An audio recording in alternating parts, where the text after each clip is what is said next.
Welcome inside the Broncos studio. I'm your host and team reporter, Elisa Hernandez, standing next to our lead writer on DenverBroncos.com, Aric DiLalla.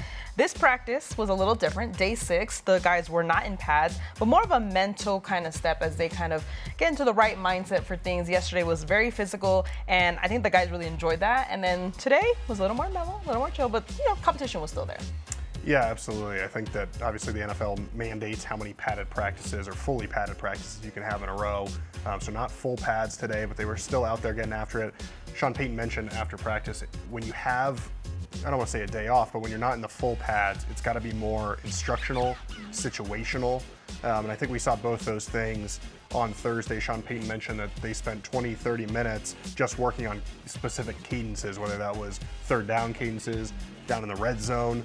And so to spend the time on those sorts of things, that's what pays dividends later in the season. Obviously, we know how much time the Broncos spend on situational football, whether it's in the offseason or training camp. But I do think on Thursday, it wasn't necessarily the hitting, the intensity that you saw the rest of the week, but still there's value there, and there's kind of a mental focus, a mental strength that's required, and still got good work in. Yeah, you definitely have to have your mind right, and then the physical part comes after, but both have to be aligned for each other to get the maximum results. And I think yesterday proved really positive for the guys. A lot of the guys joked about the chirping, joked a lot of fun between players. And one of the players really mentioned the fact that it was one of those practices you felt like you needed, and it had like a different tone than other practices, just on the physicality, the competition, and guys really wanting to get after things. Yeah, and Sean Payton did not talk to the media yesterday, so this was the first time we've heard from him since that physical practice on Wednesday. And I think as you're watching it, you kind of notice the intensity, you notice the competition, you can tell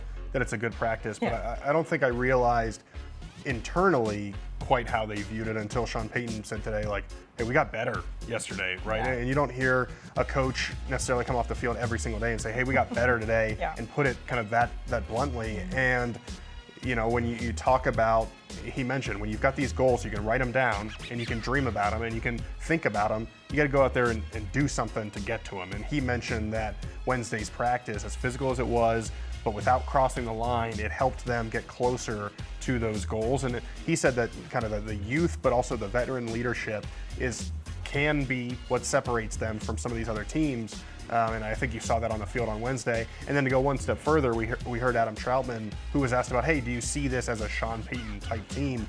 And he said Wednesday's practice was the best practice he's seen in 3 years being here, and that they finally it almost felt like a turning point. And obviously it's late July, right? And it's still a long way to go, but it kind of feels like a moment, maybe at the end of the year or when you're in the thick of the playoff hunt, you look back at this moment, this practice on a Wednesday in July and think, hey, this is a turning point for this team. So Wednesday, I think we'll look back at this as an important moment. Yeah, the dog days of summer is what they call it.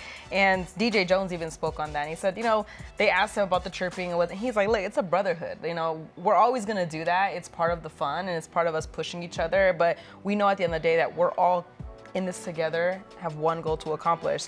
And despite them not being in pads today, what were some of the highlights that you noticed? Yeah, getting the work in, and Sean Payton mentioned it's kind of closer to what you'd expect speed-wise to the offseason program, OTAs. And, OTAs for the Broncos compared to maybe some other teams around the league are still intense. And so there was still kind of a close to full speed element. But yeah, just going down the list, Bo Nix, nice throw to Marvin Mims for a touchdown. And then I thought in particular the red zone toward the end of practice, Bo Nix was really sharp.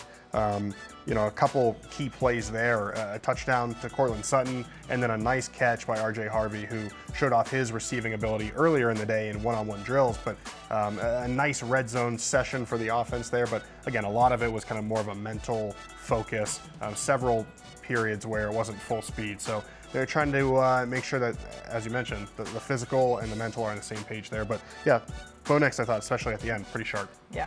Well, Broncos Country, we have you covered every day of training camp, so make sure you guys stay tuned on YouTube, social, as well as DenverBroncos.com.